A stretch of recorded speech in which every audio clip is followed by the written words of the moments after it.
राधे राधे। मासिक राशिफल में आज हम बात करेंगे मीन राशि की। मीन राशि वाले जातकों के लिए जुलाई 2026 का माह कैसे जाने वाला है, इस पर हम चर्चा करें। जीवन के जिन महत्वपूर्ण विषयों को आज हमने शामिल किया है वो है नौकरी और व्यवसाय, पारिवारिक जीवन, धन और आर्थिक स्थिति, शिक्षा और आपका स्वास्थ्य। बड़े लंबे समय से साढ़े सती के कारण मन में उदासी और निराशा मीन राशि वाले जातक अनुभव कर रहे थे, लेकिन अब उसमें थोड़ी राहत मिलने की संभावना है। गुरुदेव बृहस्पति जो मीन राशि के स्वामी हैं, वे उच्च के होकर त्रिकोण में गोचर कर रहे हैं, जो एक राजयोग है। गुरुदेव बृहस्पति का गोचर इस समय पुष्य नक्षत्र में हो रहा है और पुष्य नक्षत्र के स्वामी बनते हैं शनिदेव। लेकिन इस नक्षत्र के जो देवता है वो गुरुदेव बृहस्पति स्वयं है। ये एक पॉजिटिव चीज है। दूसरी बात, त्रिकोण में ही शुक्र और बुध का लक्ष्मी, शुक्रदेव सिंह राशि में गोचर करेंगे और वहां पर विपरीत राजयोग का निर्माण करेंगे। उसके साथ ही शनि जो है वो आपकी राशि पर ही गोचर करेंगे और शनि जो गोचर कर रहे हैं वो बुध के नक्षत्र से कर रहे हैं, रेवती नक्षत्र से। और रेवती नक्षत्र के जो देवता है वो है पूषा। पूषा जो देवता होते हैं वो मार्गदर्शक देवता कहे जाते हैं, रास्ता दिखाने वाले देवता। और वो लाभेश भी है जो आपकी राशि में है, यानी कि लाभेश और लाभ भाव दोनों पर गुरुदेव बृहस्पति की दृष्टि है।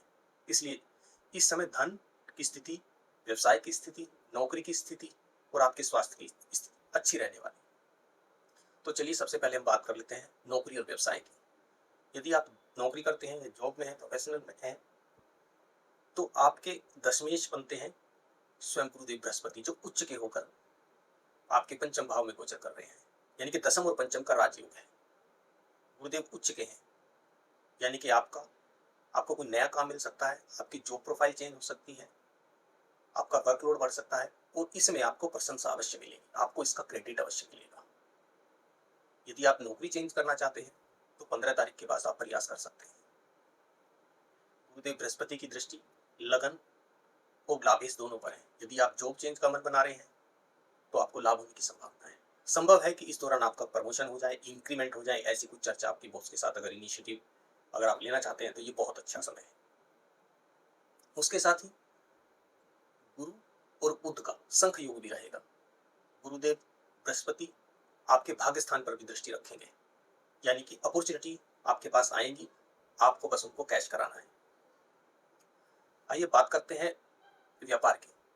व्यापार भाव के स्वामी बनते हैं बुधदेव, जो गुरु के साथ त्रिकोण में है, यानी कि ये भी एक केंद्र त्रिकोण का राजयोग है। बुधदेव जब वक्री होंगे तो भी वो केंद्र में गोचर करेंगे, अपनी स्वराशि के होंगे, वहां पर भद्र नामक राजयोग बनाएंगे। इसलिए जो बिजनेस करते हैं, जो व्यवसाय में है, जो ऑफिस चलाते हैं, उनके पुराने कस्टमर वापस आ सकते हैं, क्योंकि बुधदेव वक्री होंगे। आपके रिलेशन और कम्युनिकेशन बहुत अच्छा होने वाला है अपने क्लाइंट के साथ। आइए बात करते हैं आर्थिक स्थिति की। आर्थिक स्थिति इस समय आपके पास इन्वेस्टमेंट की बहुत सारी अपॉर्चुनिटीज आ रही हैं।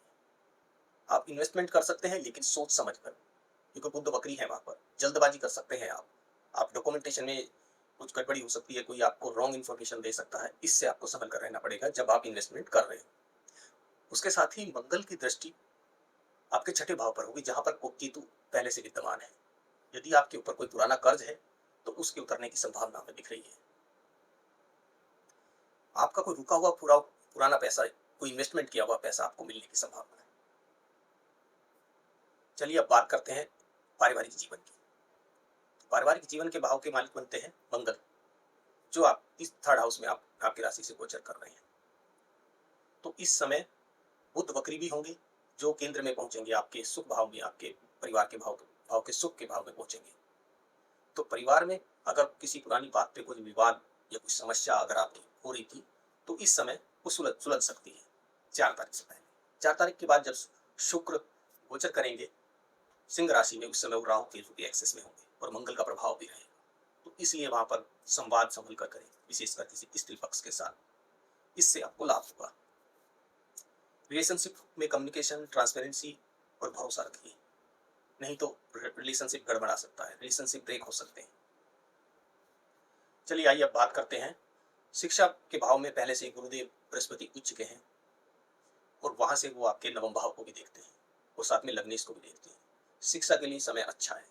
मंगल की दृष्टि और केतु का संबंध आपका कॉन्फिडेंस बढ़ा रहा है और आपको कॉम्पिटिटिव एग्जाम में सक्सेस दे रहा है। गुरुदेव बृहस्पति की दृष्टि आपकी लगन पर है, मंगल की चौथी दृष्टि आपके छठे भाव पर है, इम्यूनिटी बढ़ रही है आपकी, आपका स्वास्थ्य अच्छा हो रहा है, कोई क्रोनिकल डिजीज अगर आपको चल हो रही है तो उसमें भी आपको लाभ होता दिखाई दे रहा है। लेकिन फिर भी खान पान का आप विशेष ध्यान रखिए क्योंकि आपकी वेट बढ़ने की संभावना है। माह में कुछ दिन ऐसे होते हैं जो जब हम थोड़ा सा मानसिक दबाव में होते हैं, मानसिक परेशानी में होते हैं, वो हर किसी के साथ होता है। तो जुलाई माह में भी कुछ दिन ऐसे हैं जब चंद्रमा चौथे, आठवें और 12वें भाव से गोचर करेगा, तब ऐसी स्थिति उत्पन्न हो सकती है। तो उसके लिए जो डेट है वो आप नोट कर लीजिए,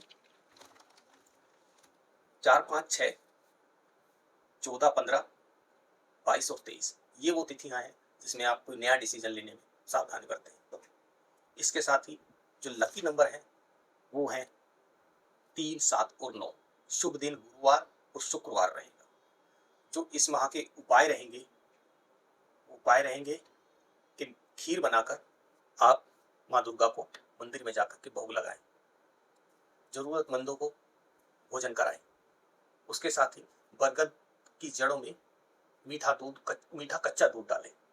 ये आपके व्यापार में और आपके कारोबार में उन्नति की तरफ आपको ले जाएगा। राधे राधे।